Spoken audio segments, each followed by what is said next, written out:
vocês já sabem como calcular a variação da energia interna, utilizando a primeira lei da termodinâmica. Às vezes o vestibular pede para você calcular a energia interna e não a variação. Como assim, Meca? Então imagine que você tenha R$10 na sua carteira e aí foi para 12. A variação foi 2. Tudo bem? Esse é o delta U. Agora, e se eu quiser saber os R$10, quanto que eu tenho de fato de energia interna? Daí, se o gás for monoatômico, e vai ser, tá? A energia interna é 3 meios de nRT. N é o número de mols, R é a constante universal dos gases, T é a temperatura. O U é a energia interna em joules, tá ok? Bom, pessoal, se for diatômico, não costuma aparecer em vestibular, mais na prova do ITA que aparece, mas se for diatômico, esse 3 meios vira 5 meios.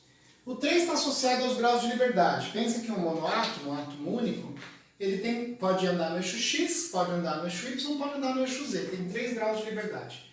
Um diátomo, pensa no alter, ele tem 3 graus de liberdade de translação e ele tem um de rotação aqui e outro de rotação aqui. Então ele tem 5 graus de liberdade. Aí esse número vai para 5. Mas não se preocupa. Saiba que a energia interna de um gás monatômico é 3 meios de nRT. Só que a gente sabe que PV é nRT. Então também posso calcular como 3 meios de PV. Quem gosta muito dessa equação é o Nesp, tá, pessoal? Então fiquem espertos aí. Beleza? Bom, finalizando a nossa parte de termodinâmica, vamos para a segunda lei da termodinâmica. A segunda lei da termodinâmica vai falar sobre máquinas térmicas, pessoal. As máquinas térmicas são divididas em 2 grupos. O motor térmico, tudo bem? E as bombas de calor. As bombas de calor, por sua vez, são divididas em refrigerador e aquecedor termodinâmico. Bom, vamos explicar como é que funciona isso aqui. Bom, o motor térmico, turma, a ideia é você queimar alguma coisa, né? Gerar uma certa quantidade de calor e essa quantidade de calor você realiza trabalho. Como assim, né? Pensa numa locomotiva a vapor. Você queima lá o carvão, né? E aí aquilo faz a locomotiva realizar trabalho. Essa é que é a ideia. Ah, entendi. Então o motor térmico, essencialmente, ele vai produzir calor e esse calor vai realizar uma certa quantidade de trabalho. O enunciado de Kelvin Planck diz o seguinte, pessoal.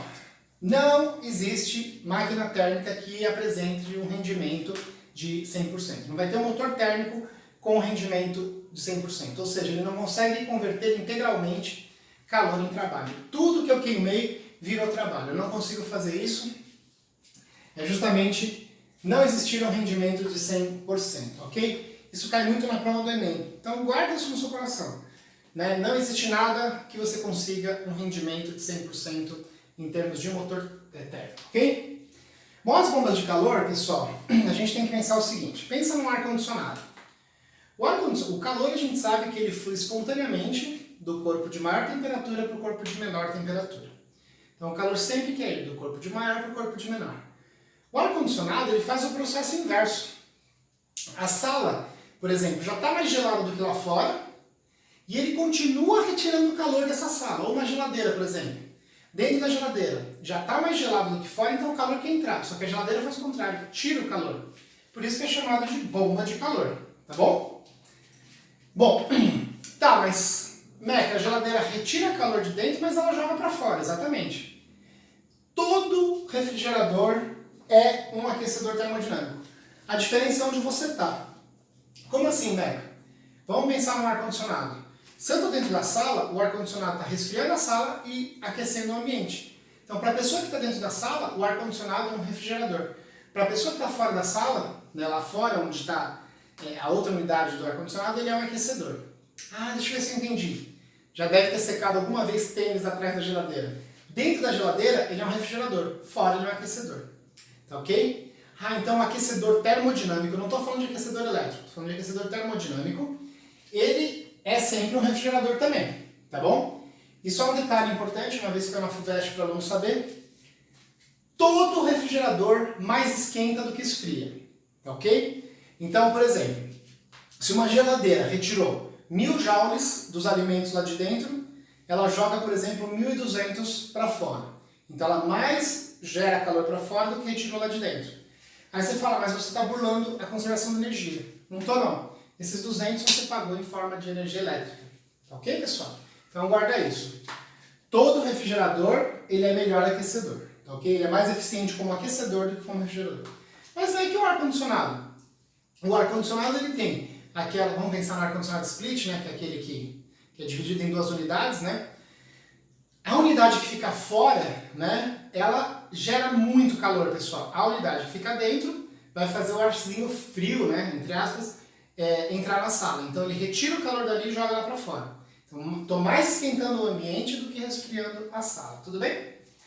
Enunciado de Clausius quer dizer o quê? O calor não flui espontaneamente, de uma maneira espontânea, da parte que está mais fria para a parte que está mais quente. Espontaneamente é sempre do quente para o frio. Então, para fazer esse processo inverso, é tudo de uma bomba de calor. Por isso que a geladeira tem um negócio chamado compressor, o ar-condicionado tem um negócio chamado compressor, ok? Ele vai ser responsável por fazer esse bombeamento mesmo, forçar esse negócio, tudo bem? Bom, galera, motor térmico, vamos lá. Vamos aprender a calcular o rendimento de um motor térmico. É bastante simples o conceito. Você tem que pensar assim, por exemplo, imagine que você queimou, sei lá, carvão e queimou 1000 joules. E desses 1000 joules você realizou 200 de trabalho. Então o rendimento, pessoal, eu aproveitei 200 dos 1000. O rendimento vai ser 20%. Essa aqui é a ideia. Então aqui tem um diagrama representando, eu queimei uma certa quantidade de calor. Com essa quantidade de calor que eu queimei, eu realizei trabalho. E uma parte eu rejeitei, eu não consegui usar. Essa parte foi para a fonte fria. Tá? Então aqui seria o número 1000, nesse exemplo que eu dei, e o trabalho que realizou seria 200, e em módulo, estou mandando para fora 800 aqui. Tudo bem? Então é assim que a gente calcula o rendimento de um motor térmico, bem tranquilinho. Bom, galera, existe um ciclo que cai bastante, que é o chamado ciclo de Carnot. O ciclo de Carnot é o rendimento teórico máximo.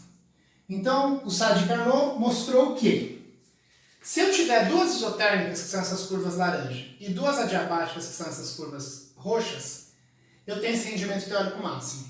Tá ok? Então, o que significa isso? Não é o rendimento que você vai ter na prática. É o máximo possível de rendimento que você consegue na teoria. Não entendi. Então é o seguinte, pessoal. Imagine que você fez o cálculo, a gente já sabe que o rendimento não vai ser nunca 100%. Imagine que você está operando a máquina com duas isotérmicas e duas adiabáticas e você calculou o rendimento teórico e esse rendimento deu, sei lá, 60%. Isso significa que, na teoria, o máximo que você consegue é de 60% de rendimento. Na prática, não vai ser 60%, vai ser uma porcentagem da porcentagem. Ah, deixa eu ver se eu entendi. Fala. O exercício, de repente, pode falar assim, olha, o rendimento de Carnot é 30% e eu estou operando com 50% do rendimento de Carnot. Se você está operando com 50% de rendimento de Carnot, você está operando com 50% dos 30% que ele tinha dado, que dá 15%. Tudo bem? Como que eu calculo o rendimento de Carnot? 1 menos a temperatura da fonte fria sobre a temperatura da fonte quente, temperatura em Kelvin. Ok? Deixa eu pegar um exemplo com um número aqui, para você entender. Então imagine que você tem, por exemplo, uma turbina de avião que a temperatura da fonte fria seja 300 Kelvin, 27 graus Celsius, a temperatura da fonte quente seja 400 Kelvin, que seria 127. O rendimento vai ser o quê? 1 menos 300 sobre 400. Dá 1 menos 3 quartos. Tudo bem? 3 quartos é 0,75. 1 menos 0,75 dá 0,25, que é 25%. Tranquilo, pessoal? Então esse seria o rendimento de Carnot. Tá bom? Forte abraço. Tchau, tchau.